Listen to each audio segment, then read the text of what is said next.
پروردگار بحروں بر،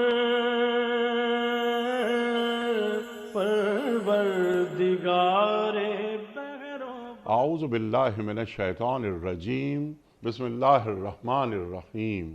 ان اللہ وملائکتہ یصلون علی النبی یا ایہا الذین آمنوا صلوا علیہ وسلموا تسلیما۔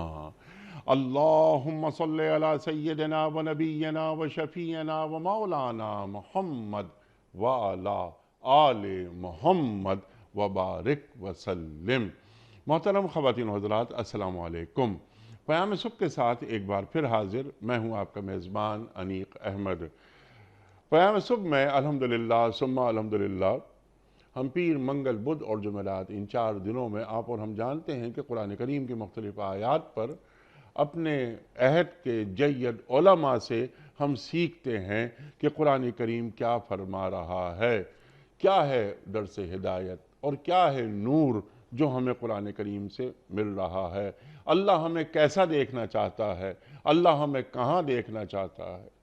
خواتین و حضرات، اپنے معزز علماء کے ہم بڑے شکر گزار رہتے ہیں کہ وہ تشریف لاتے ہیں اور ہماری جو علمی کمی ہے اس کو دور کر دیتے ہیں۔ خواتین و حضرات، لیکن جمعہ اور ہفتہ 2 دن یہ ہوتے ہیں سوال و جواب کے لیے، یہ آپ اور ہم جانتے ہیں۔ ان 2 دنوں میں ہم کیا کرتے ہیں کہ ہم آپ کی جانب سے آئے ہوئے سوالات کو یکجا کرتے ہیں اور پھر پیش کرتے ہیں اپنے ملک کے ایک ممتاز مفتی صاحب کی خدمت میں۔ ان سے حاصل کرتے ہیں اپنے لیے رہنمائی، کیونکہ ہمارا اور آپ کا ایمان ہے کہ انفس و آفاق کا، اس کائنات کا کوئی ایک مسئلہ بھی ایسا نہیں کہ جس کا حل ہمارا دین پیش نہ کرتا ہو۔ ہمارا دین مکمل دین ہے۔ الیوم اکملت لکم دینکم واتممت علیکم نعمتی وردیت لکم الاسلام دینا، اللہ قرآن کریم میں فرما رہا ہے۔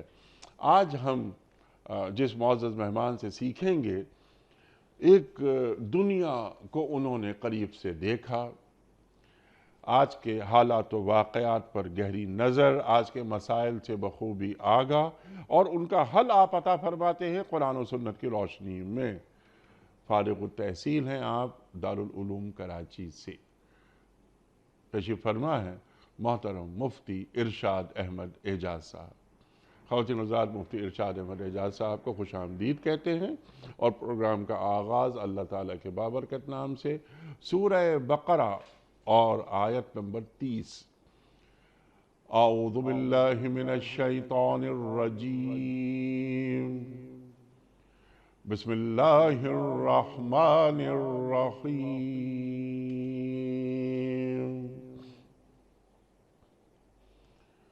وَإِذْ قَالَ رَبُّكَ لِلْمَلَائِكَةِ إِنِّي جَاعِلٌ فِي الْأَرْضِ خَلِيفَةً قَالُوا أَتَجْعَلُ فِيهَا مَن يُفْسِدُ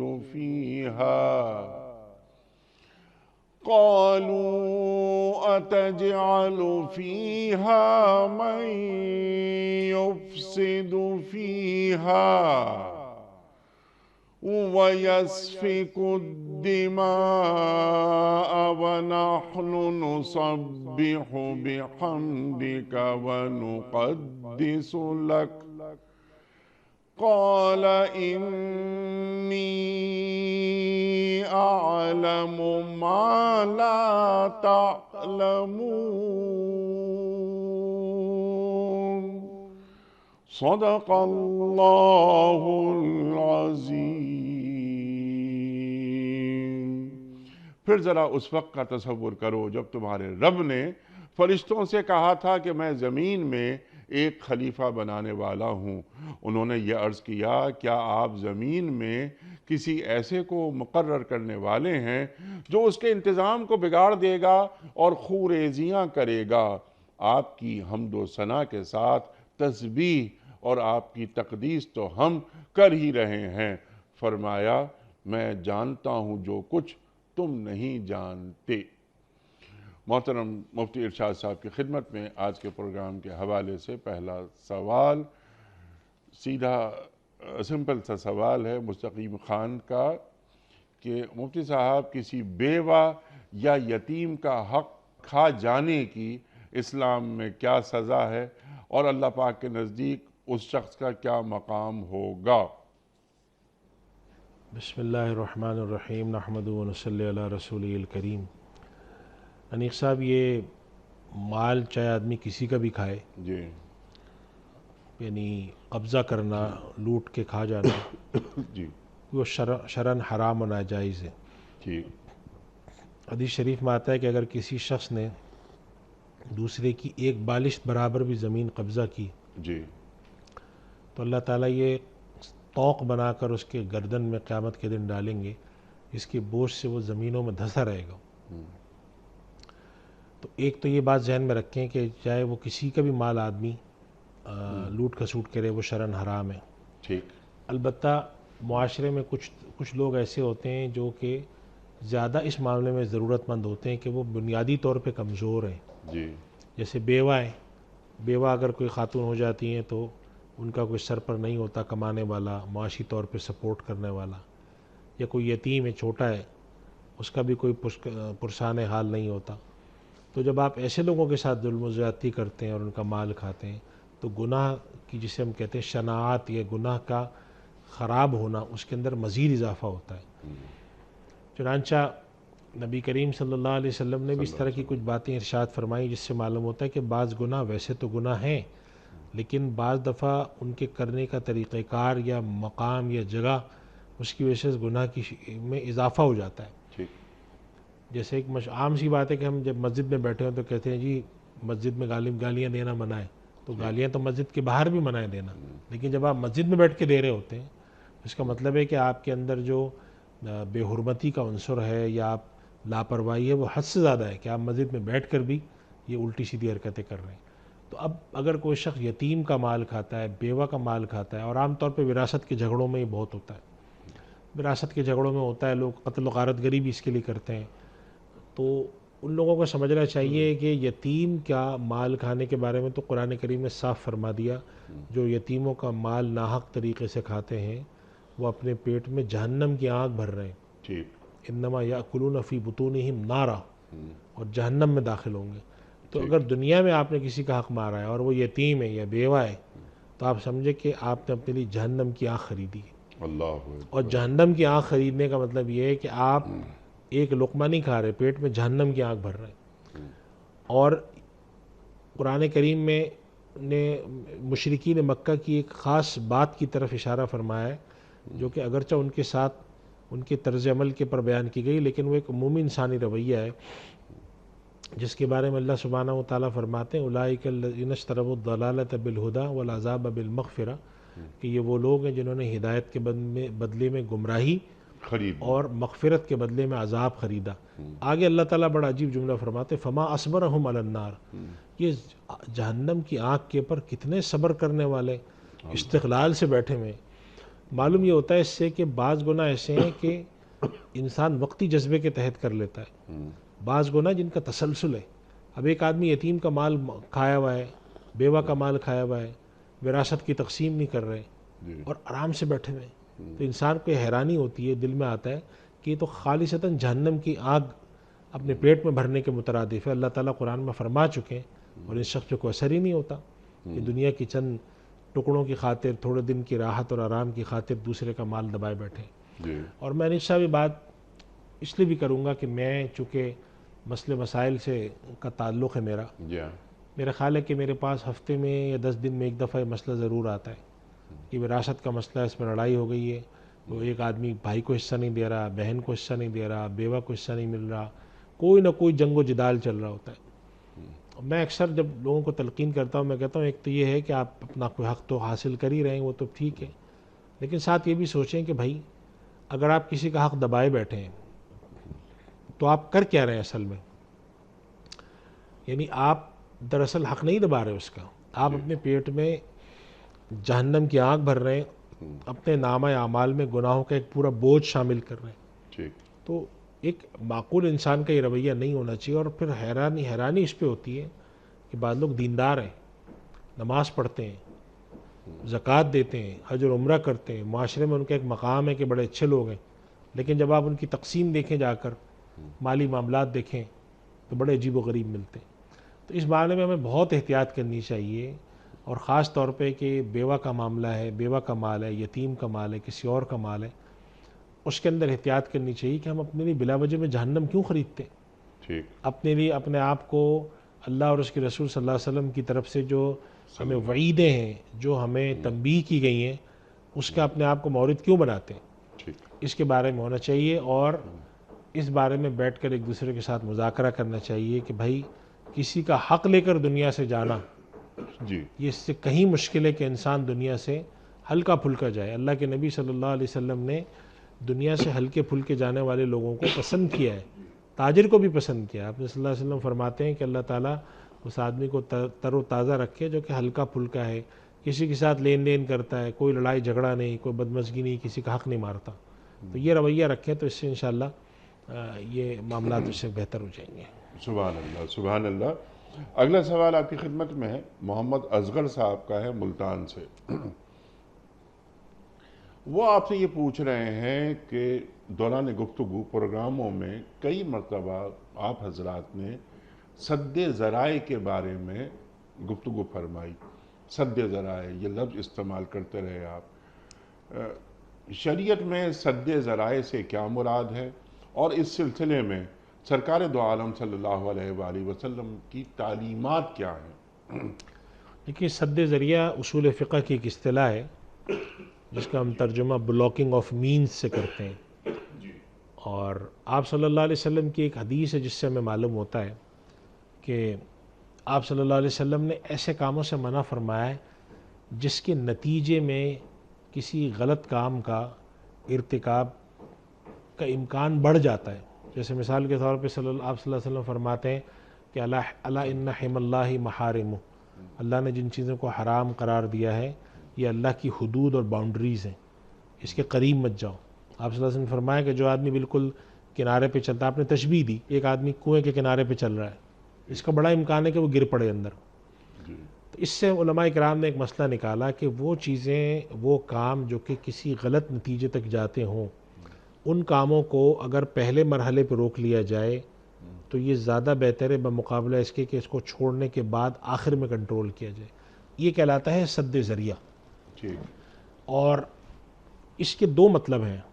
ایک تو یہ ہوتا ہے کہ بعض کام اللہ تعالیٰ نے منع فرما دیے تو اب وہ اللہ کا حکم ہے، اب آپ وہ کام نہیں کریں گے، اور بعض کام اللہ تعالیٰ نے منع نہیں فرمائے لیکن ہم عام اصول کے تحت اس کو منع کرتے ہیں۔ اب مثال کے طور پہ، جیسے مثال کے طور پہ ہم اپنے آپ پریکاشنری میجرز جسے ہم کہتے ہیں کہ آپ نے کہا کہ جی کہیں پر پیٹرول ہے، کہیں پر آگ ہے، تو وہاں پر احتیاطی تدابیر اختیار کی جائیں۔ اچھا، وہاں پر آپ جاتے وقت اپنے ساتھ جو ہے وہ ایک فائر ایکسٹنگوشر رکھیں، آگ بجھانے والی وہ چیز رکھیں، فلاں فلاں تدابیر اختیار کریں۔ تو آخر کیوں کرتے ہیں؟ اسی لیے کہ آپ پہلے ہی آپ اس خطرے سے بچنے کی تدابیر پہلے مرحلے پہ کرنا چاہتے ہیں۔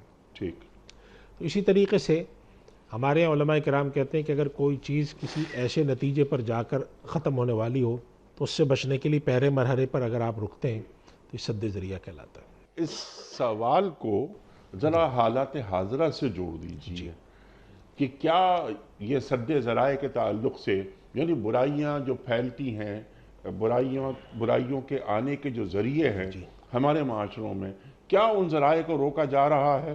اب اس میں ایک سوال میں اور بڑھا دیتا ہوں، وہ سوال یہ کہ اگر نہیں بڑھایا جا رہا بلکہ اس کے الٹ کام ہو رہا ہے کہ برائی کو پھیلانے کے لیے جو دروازے ہیں انہیں کھولا جا رہا ہے، تو جو حاکم وقت ہوتا ہے کیا اس سے بھی کچھ باز پرس ہوگی، کچھ پوچھ گچھ ہوگی کہ تم تھے، شریعت تو یہ کہتی تھی کہ ان ذرائع کو روکو، تم نے تو اسے پھیلایا، اس بارے میں دین کیا کہتا ہے؟ دیکھیں، آج کے دور کے میں دو تین باتیں آپ سے عرض کرتا ہوں کہ جیسے ہمارے یہاں ایک طریقہ رکھا جاتا ہے، قانون ہمارے یہاں بنتے ہیں نا، جیسے کہ بلڈنگ کنٹرول کا ایک لاء بنا ہوا ہے، ایکسپورٹ امپورٹ کے کوئی لاء بنے ہوئے، تو ایک مدت جب گزرتی ہے تو قانون میں بعض کمزوریاں سامنے آتی ہیں جس کی اصلاح کے لیے قانون میں بہتری داخل کی جاتی ہے۔ اب برصغیر ہند و پاک کے جو قانون سازی کا ایک ماحول ہے، اس کے بارے میں ایک رائے دی جاتی ہے بعض ماہرین قوانین کی طرف سے ٹھیک۔ کہ بعض خلا یا جس کے لیے ہم لفظ استعمال کرتے ہیں لوپ ہولز اس لیے چھوڑے جاتے ہیں تاکہ لوگ اس کی بنیاد پر کچھ گڑبڑ کر سکیں.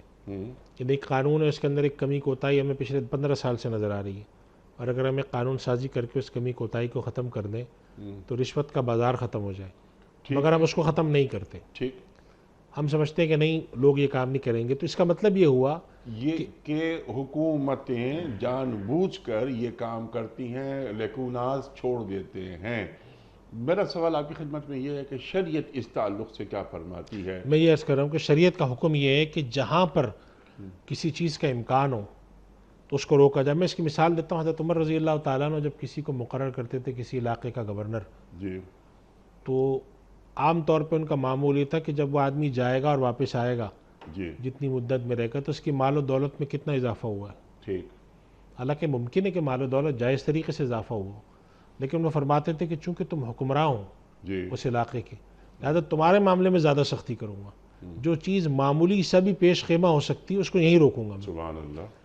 اسی طریقے سے جب عرب دنیا اور عجم کا ایک تقابل ہوا اور پھیلنا شروع ہوئی تو حضرت عمر رضی اللہ تعالیٰ عنہ نے بعض ایسے انتظامی فیصلے فرمائے جس کا مقصود کسی مستقبل میں آنے والی چیز کو روکنے کا پیش خیمہ تھا ٹھیک. کہ اس چیز کو ہم آج روکتے ہیں ورنہ معاشرے کے اندر انحطاط اور زوال کی آتا جائے گا اور یہ چیزوں میں خرابی پیدا ہوتی جائے. تو دو قانون بنانے والے ہوتے ہیں. یہ موضوع جو کہ تفصیل طلب ہے، اس کے اندر 2-3 نقطے آتے ہیں. ایک تو سد ذریعت ہے، ایک مصلحت ہے، اور بھی اس طرح کی چیزیں ہیں کہ دیکھا یہ جاتا ہے کہ مصلحت عامہ کس چیز میں ہے. لوگوں کو مجموعی طور پر کسی چیز سے روکنے میں اور کسی چیز کو پہلے مرحلے میں اس کے پر قدغن لگا دینے سے بڑی خرابی نہیں پیدا ہوگی، تو آپ پہلے مرحلے میں اس کے اندر قدغن لگاتے ہیں. ٹھیک. اور یہ دنیا کے سارے لیگل سسٹم میں یہ طریقہ کار رائج ہے کہ وہ دیکھتے ہیں کہ اگر کوئی کام کسی غلط چیز کا پیش خیمہ بن سکتا ہے ٹھیک. تو اس کے لیے پہلے مرحلے پہ روک لگاتے ہیں کہ یہاں سے روکو.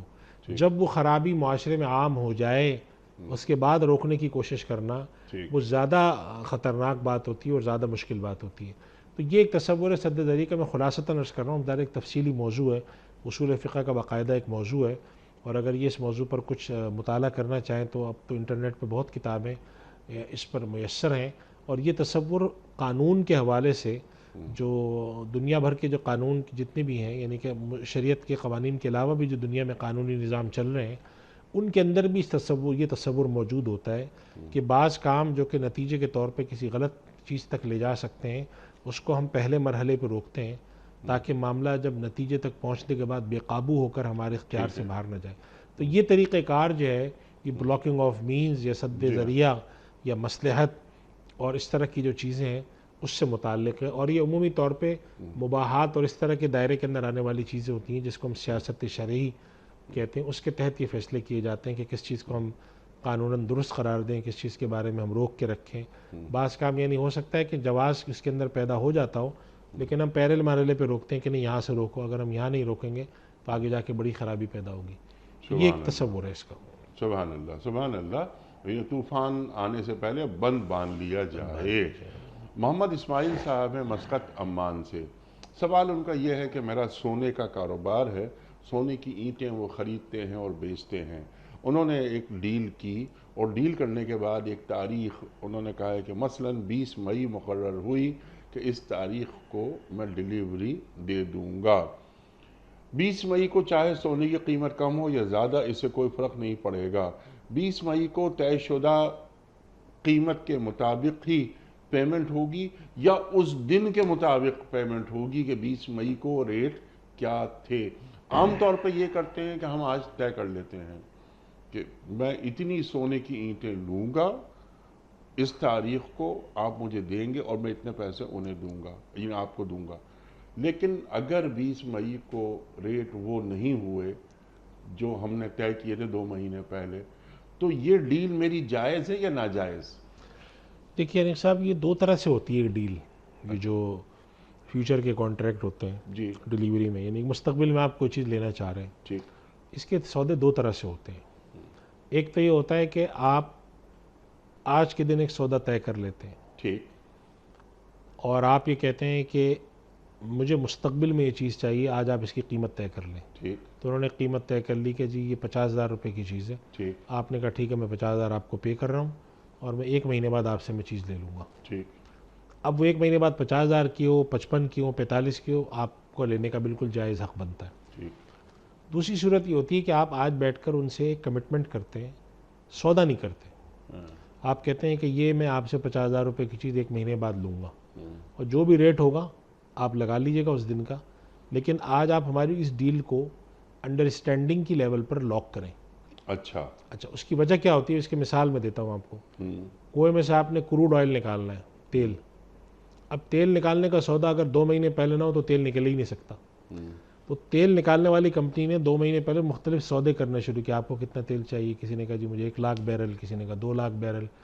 تو جب ان کے پاس جو پرچیزڈ کوانٹٹی ہے، جو مقدار ہے، جب وہ لاک ہو جاتی ہے جی اس کے لحاظ سے پھر وہ اس کے اندر جو ہے تیل آئل ایکسپلوریشن کرنے کے بعد پھر اس میں سے تیل نکال رہے ہوتے ہیں وہ. اچھا ہوتا کیا ہے کہ پہلے مرحلے پر آپ کا سودا نہیں ہوتا، پہلے مرحلے پر آپ کی ایک انڈرسٹینڈنگ ہوتی ہے کہ میں آپ کو یہ آرڈر کر رہا ہوں اور یہ مال میں آپ سے اٹھاؤں گا.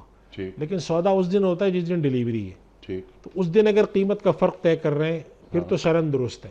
اچھا لیکن اگر آپ کا سودا پہلے ہو گیا، ہاں سودا ہو گیا، آپ نے پیسے دے دیے ہاں اور آپ نے کہا جب میں ڈیلیوری لوں گا اگر قیمت کم ہوئی تو میں پیسے آپ کو واپس کروں گا، قیمت زیادہ ہوئی تو آپ مجھے دیں گے، تو یہ طریقہ ٹھیک نہیں ہے. اچھا کیونکہ جب ایک دفعہ سودا ہو گیا وہ جائز ہے. وہ جائز ہے طریقہ، لیکن اچھا. اگر ایک دفعہ سودا ہو گیا ٹھیک تو ہے پھر قیمت کا فرق ہو یا کم ہو یا زیادہ ہو، آپ نے چیز وہی اسی پیسے میں لینی. آج بھی جیسے مثال کے طور پہ آج آپ چلے جائیں سونار کے پاس اور جا کر آپ کہیں کہ مجھے ایک یہ سیٹ بنوانا ہے، مثال کے طور پہ ایک لاکٹ کا سیٹ ہے جس کے ساتھ 2 آپ کے اس کے اندر بندے ایک لاکٹ ہے. انہوں نے کہا جی آج کی قیمت کے لحاظ سے آپ کو پڑے گا 1,15,000 کا، اتنے گرام کا ہوگا. آپ نے کہا ٹھیک ہے. انہوں نے کہا 20 دن میں ملے گا. اب جب آپ 20 دن بعد لینے گئے تو اس دن سونے کی قیمت جس دن آپ نے سونا خریدا تھا اس کے مقابلے میں 3,000 روپے زیادہ ہے، 3,000 پر گرام زیادہ ہے، اور آپ کا تقریباً کوئی 7-8 گرام کا ہے تو تقریباً 25-26 ہزار کا فرق ہے. لیکن وہ اسی پیسے میں آپ کو سودا دینے کے پابند ہے کیونکہ سودا وہ پہلے لاک کر چکے ہیں. ٹھیک ہے لیکن اگر آپ نے سودا اس طرح سے نہیں کیا ہے اور آپ نے ان سے جا کر کہا ہے کہ میں سودا لاک میں کروں گا جس دن ڈیلیوری لوں گا، صرف آپ کو میں ایک آرڈر دینے آیا ہوں کہ فلاں دن میں مال لینے آؤں گا آپ سے، ٹھیک اور اس نے کہا ٹھیک ہے آپ مال لینے آ جائیے گا، میرے پاس اس دن میں اویلیبل رکھوں گا. تو اب جب آپ اس دن لینے پہنچے آپ نے کہا دیکھیں میں نے ایک آرڈر لکھوایا تھا آپ سے کہ میں آ کر آپ سے خریدوں گا، تو آپ کے پاس یہ کوانٹٹی ہے؟ انہوں نے کہا بالکل ہے اور یہ قیمت ہے. تو یہ طریقہ بھی شرعاً درست ہے. لیکن اگر آپ پہلے سودا کر چکے ہوں اور بعد میں جا کے اس کی ایڈجسٹمنٹ کریں تو سودا کرنے کے بعد یہ ایڈجسٹمنٹ نہیں ہونی چاہیے. اور اگر آپ سودا نہیں ایڈجسٹمنٹ کرنا چاہتے ہیں تو پہلے مرحلے پر آپ سودا نہ کریں، صرف ایک جسے ہم کہتے ہیں انڈرسٹینڈنگ ڈیولپ کریں، جسے ہم کوٹیشن کہہ دیتے ہیں، یا آپ اس کو کہہ دیتے ہیں کہ ایک آرڈر کو آپ نے اس معنی میں پلیس کیا ہے کہ میں فلاں دن آ کر یہ آپ سے سودا کروں گا. تو یہ دونوں طریقے مارکیٹ میں رائج ہیں. لہٰذا اگر ان کو اپنی کسی خاص صورتحال کے بارے میں پوچھنا ہے تو اس کی تفصیل لکھ کے کسی ادارے میں بھیجیں. میں نے صرف ایک اصولی بات آپ کو خدمت میں سبحان اللہ، کلیئر ہو گئی بات، واضح بالکل. سیدہ سیما صاحبہ، سوال ان کا یہ ہے کہ مفتی صاحب اگر کوئی ہمیں بہت دکھ دے، ہمارا بہت نقصان کر دے اور ہم اسے پھر بھی اللہ پاک کے لیے معاف کر دیں تو ایسی صورت میں اللہ پاک اپنے اس معاف کر دینے والے بندے کو کیا اجر عطا فرمائے گا؟ اللہ تعالیٰ نے قرآن کریم میں بےعینی اسی بات کا جواب دیا. اچھا اللہ تعالیٰ فرماتے ہیں کہ وَجَزَاءُ سَیِّئَةٍ سَیِّئَةٌ مِثْلُهَا، ٹھیک اگر کوئی تمہارے ساتھ برائی کرے ہاں تو اس کا بدلہ یہ کہ اسی کے بقدر برائی کر دو. ٹھیک، اجازت ہے. اجازت ہے، کوئی تکلیف ہے. فمن عفا واصلح فاجرہ علی اللہ، اللہ اور اگر کوئی معاف کر دے اور اس کے بعد صحیح بھی رہے، یعنی معاف تو کر دیا اور تکلیفیں پہنچا رہا ہے وہ نہیں، اللہ معاف کر دیا اللہ کے لیے معاف کر دیا تو پھر اللہ تعالیٰ نے اس کا اجر بیان نہیں کیا. ٹھیک اجرہ علی اللہ، اللہ پر اجر ہے. اب ہمارے یہاں مفسرین نے اور محدثین نے، چونکہ حدیث میں بھی ایسی بات چیزیں آتی ہیں نا، جیسے رمضان کے روزے کے بارے میں آتا ہے کہ الصوم لی وانا اجزی بھی، تو یا انما یوفی الصابرون اجرهم بغیر حساب. تو مفسرین نے اس موضوع پر کلام کیا ہے کہ جہاں اللہ تعالیٰ فرماتے ہیں کہ بغیر حساب کے اجر ملے گا، یا اللہ تعالیٰ فرماتے ہیں کہ اس کا اجر مجھ پر ہے، تو اس کا اجر کتنا ہے؟ جی تو وہ کہتے ہیں کہ ایک بڑے بادشاہ سے جو بھی توقع کی جا سکتی ہے اس کے مقابلے میں سبحان وہ اللہ، سبحان اس سے اللہ، کہیں بڑھ کر ہے. سبحان یعنی کہ اللہ، مثال کے طور پہ آپ نے سوچا کہ اس آدمی نے میرا 1 کروڑ کا نقصان کیا ہے، ہاں، تو مجھے اللہ تعالیٰ 10 کروڑ دیں گے، لیکن ہو سکتا ہے کہ آپ کو وہاں پہ 1000 ارب روپے مل جائیں، ہاں، یا ایسی چیز مل جائے کہ بعض روایت میں آتا ہے کہ جب کوئی آدمی کسی کا بدلہ دنیا میں ہوگا اور اللہ تعالیٰ قیامت میں تصفیہ کرائیں گے ہاں، تو اللہ کی طرف سے ہوگا کہ اس شخص نے تمہارے ساتھ زیادتی کی تھی، اس کے بدلے میں تمہیں یہ مل جائے تو کم ہے، تو وہ کہے کہ یا اللہ یہ تو میں نے سوچا ہی نہیں تھا. ہاں، ایسا بھی ہو سکتا ہے. اس وجہ سے فَأَجْرُهُ عَلَى اللَّهِ جی، قرآن کریم خود کہہ رہا ہے. تو اس سے مراد یہ ہے کہ اللہ نے اس کو بیان نہیں کیا، اور جب بیان اللہ کوئی چیز کو نہیں کر رہا، یعنی کہ جیسے آپ کہ والد اگر آپ سے کہتے ہیں کہ بیٹا تم نے آج میرا دل خوش کیا ہے، تم آنا آج رات کو میں تمہیں ایک بہت شاندار چیز دوں گا، تو اب آپ ان سے کہیں کہ نہیں آپ بتائیں کیا چیز دیں گے، تو یہ نہیں ہوتا. آپ کہتے ہیں کہ بھائی پتہ نہیں کیا دیں گے. اب جب دینے والی ذات خدا کی ہو، خزائن السماوات والارض، اس دنیا کے لیے اللہ تعالیٰ فرماتے ہیں کہ آسمانوں اور زمینوں کے خزانے خدا کے پاس ہیں، اور آخرت کے لیے تو خیر ہے ہی بات. اور جی، تو پھر اس کا مطلب ہے کہ وہ اجر اللہ بے حساب دے گا، انسانی ذہن سے، انسانی گنتی سے، انسانی تصور سے ماورا ہے. تو یہ قرآن کریم کی صاف آیت ہے، جی، وَمَنْ عَفَا وَأَصْلَحَ فَأَجْرُهُ عَلَى اللَّهِ. تو اس کے مطابق رکھنا چاہیے ٹھیک، کہ اگر آپ نے اللہ کے لیے کسی کی غلطی کو معاف کر دیا اور آپ جانتے تھے، تو اسی طریقے سے حدیث میں آتا ہے کہ اگر کوئی شخص کسی کا کوئی غلطی کو معاف کر دیتا ہے، حالانکہ وہ اس پہ قادر تھا کہ اس کا انتقام لے ٹھیک، یا بدلہ لے سکتا تھا، تو اس کے لیے بھی ایسے الفاظ آتے ہیں کہ بے حساب اجر ہے. اور اسی طرح نبی کریم صلی اللہ علیہ وسلم کی ایک روایت آتی ہے، اگرچہ بعض حضرات کہتے ہیں روایت میں تھوڑا سند میں کمزوری ہے، لیکن بہرحال یہ روایت ہے کہ اگر کوئی شخص حق پہ ہوتے ہوئے اپنا حق چھوڑ دے گا تو اللہ کے نبی صلی اللہ علیہ وسلم نے فرمایا کہ جنت میں اس کے ایک محل مل دیا جائے گا، جنت کے بیچوں بیچ ہوگا وہ محل. تو جب ہم ان احادیث پر اور ان آیات پہ نظر رکھتے ہیں تو معلوم ہوتا ہے کہ ایسے لوگوں کے لیے اللہ نے بے حساب اجر کا وعدہ کیا ہے. سبحان اللہ، تو اچھی امید رکھنی چاہیے اللہ سے. اللہ سے امید رکھنے والا تو کبھی بھی مایوس نہیں ہو سکتا. سبحان اللہ، سبحان اللہ. اس سے پہلے کہ ہم رکھیں آپ کی خدمت میں ویڈیو کوئسچنز، ایک سوال اور لے لیتے ہیں. یہ منصب دار صاحب ہیں، ان کا سوال یہ ہے کہ مفتی صاحب کیا خیر و شر ساتھ رہ سکتے ہیں؟ اکثر لوگ برے عمل کر کے بہت آسانی سے بول دیتے ہیں یہ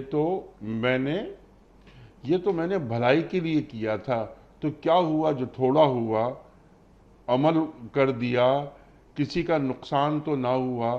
اس طرح کا عمل یہی ہے. یعنی میرا خیال ہے وہ یہ کہنا چاہ رہے ہیں کہ اگر کوئی برا کام بھی انہوں نے آدمی اچھے ہیں، کوئی برا کام ان کے ہاتھوں سرزد ہو گیا تو وہ کہہ رہے ہیں کیا ہوا، اس سے کوئی نقصان تو نہیں ہوا کسی کا، آپ کیوں اس کا ذکر کر رہے ہیں کہ میری طرف سے ایک شر نمودار ہو گیا.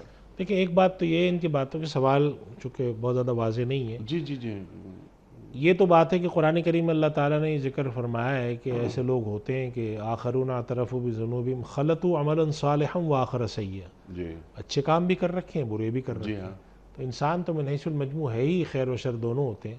جی تو ایک انسان اچھائی بھی کر سکتا ہے برائی بھی کر سکتا ہے. تو یہ کہنا کہ خیر و شر جمع نہیں ہو سکتے، ہاں، لیکن اس سے مراد یہ کہ کوئی ایک چیز ایک وقت میں خیر اور شر دونوں نہیں ہوتی، ٹھیک، بلکہ اس طرح سے ہوتا ہے کہ ایک آدمی ہے اس کی طبیعت میں اچھائی ہے تو اچھائی کر رہا ہے، لیکن کمزور ہونے کے ناطے اس سے کچھ غلطیاں بھی ہو سکتی ہیں. تو اگر اس طرح کی کوئی غلطی ہے تو اس کا چرچا نہیں کرنا چاہیے، چونکہ ہر انسان کمزور ہے، گناہ کسی سے بھی ہو سکتا ہے.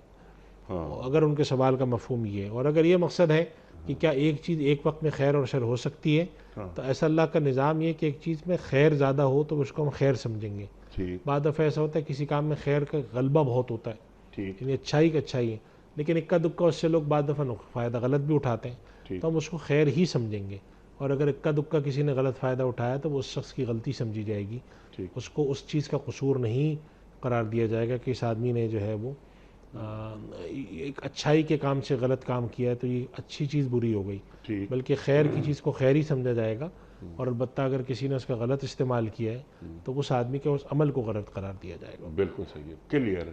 لیکن مفتی صاحب کیا دین اس بات کی تلقین ہمیں کرتا ہے یا ہمیں ایسا دیکھنا چاہتا ہے کہ ہم محض خیر کے نمائندہ بن جائیں، اور اگر خیر کا آغاز ہو گیا ہے، ہم نے کر دیا ہے، اللہ نے ہمیں منتخب کر لیا ہے خیر کے لیے، تو پھر ہم سے کوئی ایسا برا عمل سرزد نہ ہو؟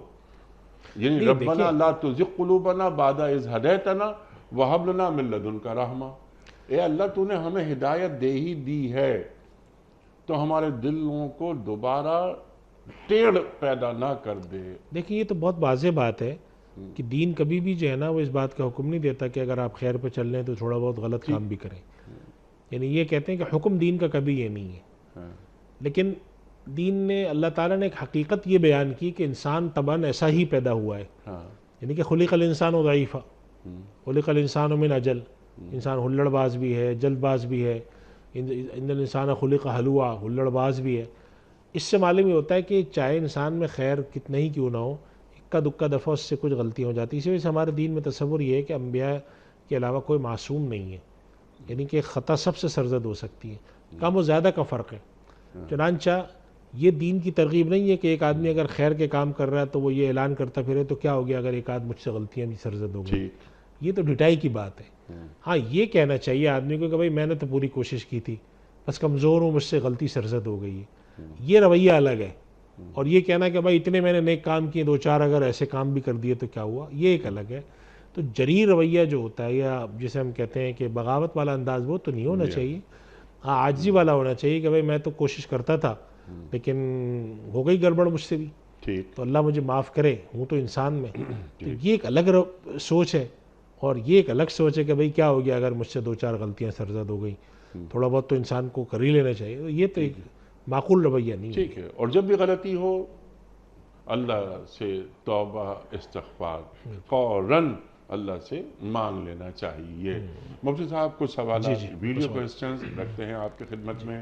پہلا سوال مفتی صاحب کے لیے. السلام علیکم مفتی صاحب، میرا سوال یہ ہے کہ اگر کوئی شخص بیمار ہو اور مالدار بھی ہو لیکن وہ حج پر نہیں جا سکتا ہو تو کیا وہ اپنا حج کسی اور دوسرے شخص سے کروا سکتا ہے یا نہیں؟ ان کا غالباً سوال ہے کہ اگر ایک شخص صاحب استطاعت ہے اور اب حج پہ جانے کی ان کی جسمانی طور پہ صحت اجازت نہیں دیتی، یعنی خود حج نہیں کر سکتے، تو وہ کسی اور شخص سے اپنا حج کروا سکتے ہیں. اس کو ہم حج بدل کہتے ہیں. اور اس کا طریقہ ہوتا ہے کہ کسی کو وہ منتخب کر کے ان کے سارے اخراجات وہ اپنے طور پہ ادا کریں. اور وہ ایسا شخص جو پہلے حج کر چکا ہو، اپنا فرض حج، ایسے شخص کو بھیجیں اور وہ جا کے ان کی طرف سے نیت کر کے یہ کرے کہ میں ان کی طرف سے یہ حج ادا کر رہا ہوں. تو یہ جانے آنے کے اخراجات اور جو وہاں رہیں گے وہ سارے اخراجات انصاف کی طرف سے ہوں گے. اچھا. اور وہ آدمی نیت کرے گا ان کی طرف سے تو پھر ان کا حج ادا ہو سکتا ہے. تو یہ کہلاتا ہے حج بدل. ٹھیک. اور ہمارے یہاں حج بدل ہم کبھی کبھی اس کو بھی کہہ دیتے ہیں کہ ہم کسی کو ثواب پہنچانے کے لیے حج کرتے ہیں. وہ حج بدل نہیں ہوتا، وہ ایصال ثواب کے لیے ہوتا ہے. جیسے کسی نے اپنے والدین کے لیے یا کسی کے لیے حج کر دیا کہ میں چاہتا ہوں میں اپنے والد کے لیے حج کر دوں، وہ حج بدل نہیں. حج بدل کی شرط یہ کہ وہ آدمی صاحب استطاعت ہو، اس پر حج فرض ہوا ہو، اور اب وہ کسی وجہ سے جسمانی عذر کی وجہ سے خود حج کرنے نہ جا سکتا ہو، تو وہ کسی اور شخص کو پیسے دے کر حج کروائے، اپنی جیب سے اپنے پاس سے پیسے دے کر حج کروائے کہ تم جاؤ میری طرف سے میرے لیے حج کر کے آؤ. یہ حج بدل کہلاتا ہے. یہ شرعاً درست ہے، اس کا پورا طریقہ شرعاً درست ہے. لیکن جس کو بھجوا رہا ہے یہ شخص حج بدل کے لیے، اگر وہ صاحب استطاعت ہے تو تب بھی حج بدل وہ کر سکتا ہے؟ اور کیا جس شخص کو بھجوایا جا رہا ہے اس کا پہلے سے حج بہتر یہ ہے کہ اس کا حج فرض ادا ہو چکا ہو. اچھا. کیونکہ اگر اس کا حج فرض ادا نہیں ہوا وہ خود چلا جاتا ہے. بہتر یہی ہے کہ اس نے حج فرض اپنا ادا کر لیا ہو. اچھا. اور بعد میں وہ نفلی حج کے طور پر اگر جا رہا ہو، ٹھیک ہے، یعنی اب اس کا حج ادا ہو چکا ہے، وہ پھر چاہتا ہے میں حج پہ جاؤں، تو پھر وہ حج بدل کرنے جا سکتا ہے. ٹھیک ہے. اور وہ خواہ استطاعت رکھتا ہو یا نہیں رکھتا، اس سے فرق نہیں پڑتا کیونکہ وہ حج بدل کر رہا ہے. حج بدل کر رہا ہے. ٹھیک ہے مفتی صاحب. اگلا سوال آپ کی خدمت میں. السلام علیکم مفتی صاحب، میرا آپ سے سوال ہے، اللہ تعالیٰ کو ہر چیز کا علم ہے، تو پھر آزمائش کس لیے آتی ہے انسان پہ؟ اللہ اکبر، اللہ اکبر. بتائیے. خلق الموت والحیات لیبلوکم ایکم احسن عملا. میں اس کے بارے میں دو تین باتیں عرض کرتا ہوں. سوال ذرا لمبا ہے جی جی، اور تھوڑا سا یہ دقیق سوال بھی ہے. دیکھیں یہ بات ذہن میں رکھیں کہ اللہ تعالیٰ خالق و مالک ہے. تو جب سے اس نے اللہ نے دنیا بنائی ہے اور جب تک دنیا رہے گی وہ سب اللہ کے علم میں. ہم یہ نہیں سمجھ سکتے کہ اللہ ہماری طرح ہے کہ اس کو پتہ ہی نہیں ہوتا کہ اگلے آنے والی کل میں کیا ہو رہا ہے. پیدا بھی اسی نے کرنا ہے، موت بھی اسی نے دینی ہے، قیامت تک جو حالات ہیں وہ سب خدا کے علم میں. خدا کے علم سے کوئی چیز باہر نہیں ہے. قرآن کریم میں خود اللہ فرما چکے ہیں کہ ان اللہ قد احاط بکل شیء علما، اللہ ہر چیز کو علم کے ذریعے محیط ہے۔ اب یہاں پر ایک سوال یہ پیدا ہوتا ہے کہ ایک اللہ تعالیٰ نے ایک شخص کو بھیجا، وہ پیدا ہوا، بچہ تھا، وہ بڑا ہوا، جوان ہوا، پھر اس کے بعد اس نے اچھے برے سارے کام کیے، بہت ہی برے کام کیے، پھر وہ مر گیا۔ تو جب اللہ کو پتہ ہے کہ یہ آدمی پیدا ہوگا، اچھا برا سب کچھ ہوگا، تو پھر آخر امتحان کیسا ہے؟ تو اس کا جواب یہ کہ دو باتیں ہمیں ذہن میں رکھنی چاہیے۔ پہلی بات تو یہ کہ ہم انسان ہونے کے ناطے یہ تصور نہیں کر سکتے ہیں کہ کوئی چیز ہمارے اختیار سے باہر ہو۔ اللہ تعالیٰ نے اپنے یہاں دو چیزیں رکھی ہیں، اور وہ رکھا ہے اللہ کی مشیت اور اللہ کی رضا۔ قرآن کریم اللہ تعالیٰ فرماتے ہیں ان تکفروا فإن اللہ غنی عنکم، اگر تم ناشکری کرو تو اللہ تم سے بے نیاز ہے، ولا یرضی لعبادہ الکفر، لیکن وہ ناشکری کو پسند نہیں کرتا۔ سبحان اللہ۔ یعنی اللہ تعالیٰ نے اختیار انسان کو دے کے بھیجا۔ اس کی چھوٹی سی مثال ہمارے یہاں دی جاتی ہے وہ سمجھنے کے لیے بات، کہ ایک استاد ہیں جنہوں نے ایک موضوع پڑھایا، اس کے بعد طلباء سے کہا اب تم بیٹھ کر یہ پرچہ حل کرو، اور تمہیں 3 گھنٹے دیے جاتے ہیں۔ اب استاد دیکھ رہے ہوتے ہیں کہ یہ طالب علم بعض دفعہ جب ہمارے یہاں ہوتا ہے کہ ہم امتحان ہال میں بیٹھے ہوں اور ہمارے جو ممتحن استاد آتے ہیں راؤنڈ پر آتے ہیں، تو پیپر بھی دیکھتے ہوئے جاتے ہیں کہ کون کیا لکھ رہا ہے۔ تو ان کی نظر پڑی، ان کو نظر آیا کہ آدمی سوال نمبر، یہ جو طالب علم سوال نمبر 2 کا جواب لکھ رہا ہے یہ غلط لکھ رہا ہے، لیکن وہ اس وقت کچھ نہیں کہتے، حالانکہ چاہیں تو پکڑ کے باہر نکالنے کلاس سے کہ نکلو باہر، تم کیا الٹا سیدھا لکھ رہے ہو۔ لیکن چونکہ انہوں نے ایک مہلت دی ہوتی ہے، چنانچہ وہ کہتے ہیں کہ بھائی اس مہلت کے اندر رہتے ہوئے تمہیں جو کرنا ہے کرو، میں اس وقت تمہیں جزا سزا کا معاملہ نہیں کروں گا، لیکن جب یہ ختم ہو جائے گا وقت، اس کے بعد پھر میں تمہارا اس کے پر میں ایک فیصلہ کروں گا۔ تو انسان کے اپنے یہاں بھی امتحان کا تصور موجود ہے۔ تو خدا کے امتحان کا تصور یہ کہ اللہ تعالیٰ نے انسان کو پیدا کیا، اس کو اختیار دیا، اور اختیار دیا، عقل دی، فیصلے کی طاقت دی، اچھائی برائی سب سمجھائی، اور اس کے بعد کہا اب تم جاؤ۔ اب اگر تم اچھائی چھوڑ کے برائی کرتے ہو تو ہم تم سے پوچھیں گے، لیبلوکم ایکم احسن عملا۔ تو اس طرح کا امتحان ہے یہ۔ اب آپ اس میں یہ سوال پوچھیں کہ اللہ تعالیٰ کیا انسان کے لیے ممکن ہے کہ وہ کوئی غلط کام اللہ کی رضا، اللہ کی مشیت کے بغیر کرے؟ تو ظاہر سی بات ہے کہ اس کائنات کا تو پتہ بھی اللہ کی مشیت کے بغیر نہیں ہل سکتا۔ لیکن سوال یہاں پہ یہ نہیں ہے کہ اللہ کی مشیت کے بغیر انسان کام کر سکتا ہے نہیں کر سکتا، سوال اصل یہاں پہ یہ بنتا ہے اللہ نے اختیار کتنا دیا ہے۔ تو انسانوں کو جو اختیار دیا اس میں بارے میں کہا ہم سوال پوچھیں گے، جانوروں سے سوال نہیں ہوگا، اس لیے کہ ان کے پاس نہ وہ عقل ہے، نہ وہ علم، نہ وہ اختیار ہے، انسان کے پاس ہے۔ اور جگہ جگہ اس کو فرمایا کہ اللہ تعالیٰ قرآن کریم میں فرماتے فَأَلْهَمَا فُجُورَهَا وَتَقْوَىٰ، اچھائی برائی ہم نے بتا دی، وَهَدَيْنَاهُ النَّجْدَيْنِ، سیدھا برا راستہ سجھا دیا اور اختیار دے دیا کہ چاہو تو برائی کرو، چاہو تو اچھائی کرو، لیکن ہم اس اختیار کے بارے میں قیامت کے دن تم سے پوچھیں گے کہ جب تم اچھائی اور برائی کو سمجھتے ہوئے کرنے جا رہے تھے تو تمہارے اندر سمجھ تھی یا نہیں تھی؟ اگر تھی تو زیادہ اچھی چیز کی طرف تم میں سے کون گیا؟ لیبلوکم ایکم احسن عملا، اس کو ہم اجر دے دیں گے۔ جو زیادہ اچھی چیز کی طرف نہیں گیا تو پھر ہم اس سے پھر پوچھیں گے، اور اگر کوئی بالکل ہی نہیں اچھائی کی طرف نہیں گیا، برائی میں رہا، ہم اس سے بھی پوچھیں گے۔ تو یہ اصل میں انسانی اختیار، انسانی عقل اور انسانی علم اور انسانی شعور کا ایک وہ جسے کہتے ہیں کہ 4-5 چیزوں کو جب آپ نقطوں کو ملاتے ہیں تب اس سوال کا جواب بنتا ہے۔ اور ویسے ہی علمی طور پر دیکھیں تو یہ سوال کافی دقیق بھی ہے، اس پر ہمارے یہاں آج سے نہیں تو مدتوں سے، 1000 سال سے، صدیوں سے اس پر گفتگو ہے، لیکن اس کا خلاصہ کلام ایک عوامی فہم و سمجھ کے لیے اتنا ہے کہ اللہ تعالیٰ نے انسان کو ایک طاقت اور اختیار اور عقل دی ہے۔ کسی وجہ سے آپ نے مشہور مسئلہ سنا ہوگا کہ جس آدمی کی عقل نہیں ہے، مجنون ہے، وہ مکلف نہیں، اس سے اللہ تعالیٰ قیامت میں نہیں پوچھیں گے، اس لیے کہ اس بیچارے میں شعور نہیں ہے۔ جانور سے قیامت میں نہیں پوچھا جائے گا، انسان سے پوچھا جائے گا اچھائی برائی کی سمجھ تھی؟ تمہیں معلوم تھا تم یہ کام کر رہے ہو غلط ہے؟ تمہیں معلوم تھا کہ تم یہ کام اپنے نفسانی خواہش اور جذبے کے تحت کر رہے ہو؟ تمہاری عقل تمہیں بتا رہی ہے کہ یہ غلط ہے، پھر بھی کیے جا رہے ہو، تو تم نے اپنے آپ کو قابو میں کیوں نہیں رکھا؟ ٹھیک ہے، تو اللہ تعالیٰ نے یہ ایک دنیا بنائی ہے جہاں پہ ہم نے ہدایت دی اور اس کام کے لیے اپنے رسول بھیجے، اللہ اکبر، لیکن تم نے انہیں درخور اعتنا سمجھائی نہیں، خواہشات کو اپنا معبود بنا لیا۔ اب دونوں راستے جیسے آپ نے فرمایا ہدیناہ النجدین، بتا دیے یہ خیر ہے، یہ شر ہے، یہ حق ہے، یہ باطل ہے، اما شاکرا و اما کفورا۔ بلکہ اگر آپ کو میں ایک جملہ بولوں، اجازت ہو آپ کی، سر کہ 2 باتیں کی اللہ تعالیٰ نے، ایک تو انبیاء کرام بھیجے رستہ دکھانے والے، جی، اور ایک اور بات ہے جس کی طرف سورۃ الشمس میں اشارہ فرمایا کہ فالہمہا فجورا و تقوا دل میں بھی بٹھا دیا جی الہام کر دیا، کہ انسان من اللہ حیث اکبر۔ المجموع خیر اور شر کی شناخت رکھنے والا پیدا کیا اللہ اور ساتھ ہدایت بھی دے دی۔ ٹھیک اب جب ہدایت بھی مل گئی اور دل کے اندر اچھائی برائی بھی ڈال دی، ٹھیک اب اس کے باوجود جب تم کر رہے ہو غلط کام ٹھیک صرف اپنے خواہشات کے تحت، یعنی کہ ایک آدمی چوری کر رہا ہے، ایک آدمی لٹیرا ہے، ایک آدمی لوگوں کے حق مار کے بیٹھا ہوا ہے، اس کو نہیں پتہ میں کیا کر رہا ہوں، خوب پتہ ہے، ٹھیک ہے، لیکن کیا ہے، اس نے سوچا کہ اس کام میں بڑا مزہ ہے، اسے پیسے آتے ہیں، وسائل آتے ہیں، تو پھر اللہ تعالیٰ اس دن یہ سوال پوچھے گا کہ تب تم یہ کام کر رہے تھے تمہیں پتہ تھا، ٹھیک تم ظلم کر رہے ہو، تم لوگوں کا حق مار رہے ہو، تم خدا کے حق کو پامال کر رہے ہو، پتہ تھا؟ ٹھیک اب اس کا کیا جواب ہوگا؟ جواب یہ تو نہیں دے سکتا وہ کہ نہیں پتہ تھا مجھے، ہاں اللہ تعالیٰ کہیں گے پتہ تھا۔ اب وہ آگے جب ہیلے بہانے تراشے گا کہ نہیں وہ میرے ساتھ جب سے مثال دیتا ہوں، چور کو آپ پکڑ لیں، ٹھیک کسی چور کو باہر پکڑ لیں، آپ اس سے پوچھیں کیا کرو، کہہ رہے مجبور ہوں، جی تو آپ سزا نہیں دیتے کیا اس کا؟ آپ کہتے ہیں یہ کیا بات ہوئی مجبور ہو تم نے، ہم جائزہ لیں گے تمہاری مجبوری کا۔ تو اللہ تعالیٰ اسی طرح سے وہاں پر بھی امتحان میں ہوگا کہ تم مجبور تھے، تمہارے پاس علم نہیں تھا، کیا تھا؟ ٹھیک تو اللہ تعالیٰ قرآن کریم، اور پھر ایک اور بات جو اللہ تعالیٰ نے صاف فرما دی کہ بہت ساری گتھیاں دنیا میں نہیں سلجھتی، تو پھر اس کے لیے آپ ایک اصول اتنا تراشتے ہیں۔ اب اصول اللہ تعالیٰ نے کیا فرما دی، وَمَا رَبُّكَ بِظَلَّامٍ لِّلْعَبِيدِ، انسانوں تم یہ اطمینان رکھو اللہ ظلم کسی پہ نہیں کرے گا۔ سبحان اللہ، تو اب معلوم یہ ہوا کہ اگر کوئی گتھی اس معاملے میں سلجھ نہیں رہی ہے کہ بھئی میرا اللہ کے ساتھ کیا معاملہ ہے، تو یہ اطمینان رکھو کہ وہ خالق اور جو مالک ہے وہ ارحم الراحمین ہے، وہ ناانصافی نہیں کرے گا تمہارے ساتھ۔ اللہ اب جب اس امید کے ساتھ آپ جاتے ہیں ٹھیک تو امتحان بھی آپ کے ذہن میں واضح ہوتا ہے کہ کیا ہوگا، اس کا جواب بھی ہوتا ہے اور آپ کا اطمینان ہوتا ہے کہ نہیں یہ آدمی میرے ساتھ ظلم نہیں کر سکتا۔